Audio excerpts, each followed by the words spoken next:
When we picture medieval Europe, we usually imagine a fractured continent locked in the Dark Ages. But in southern Italy, a very different reality was taking shape. This region became a unique crossroads. The Lombards blended their own Germanic traditions with the classical Roman Christian architecture they found already in place.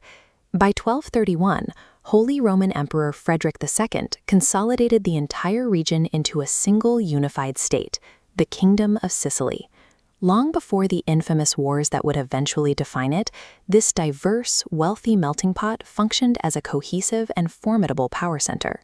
Frederick centralized his power by issuing the Constitutions of Melfi, a legal code that established civil protections that were centuries ahead of their time.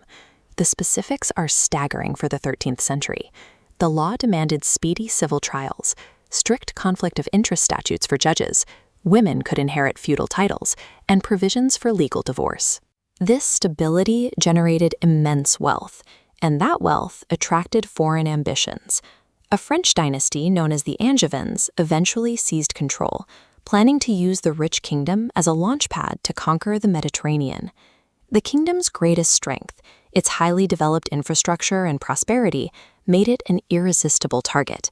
It became a contested prize for the rest of Europe. The breaking point arrived in 1282. The people of the island rose up against their French Angevin rulers in a sudden, brutal revolt known as the War of the Sicilian Vespers.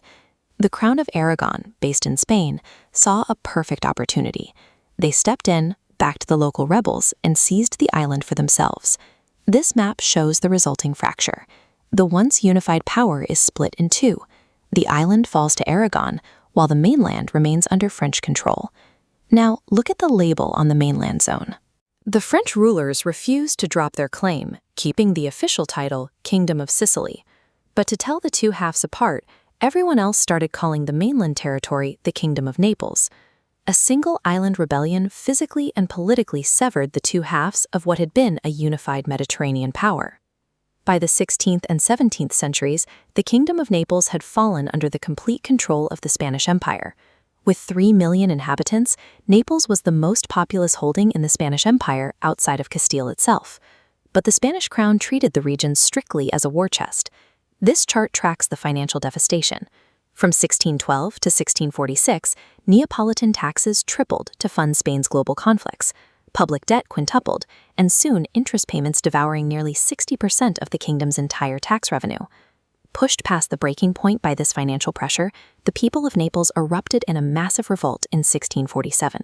The systematic extraction of capital for foreign wars effectively demoted Naples from a center of progress to a source of liquid funds for the Spanish crown. This map shows the resulting domino effect.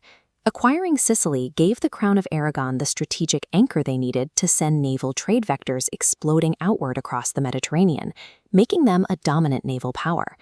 The conflict over Naples and Sicily locked France and Spain into a bitter, 2-century-long rivalry. That rivalry fueled the Italian wars of the Renaissance, forcing European superpowers to fight for control of the Italian peninsula. The division of the South entrenched a cycle of conflict between France and Spain that dictated the balance of power across the Mediterranean for centuries. Yet beneath the high-level warfare, daily life in Naples remained resilient. The city produced brilliant scientists and philosophers, and it maintained distinct street-level traditions, like the famous practice of locals eating long pasta with their bare hands. This divided existence persisted for centuries. It wasn't until 1816 that the Kingdom of Naples and the island were finally reunited to form the Kingdom of the Two Sicilies.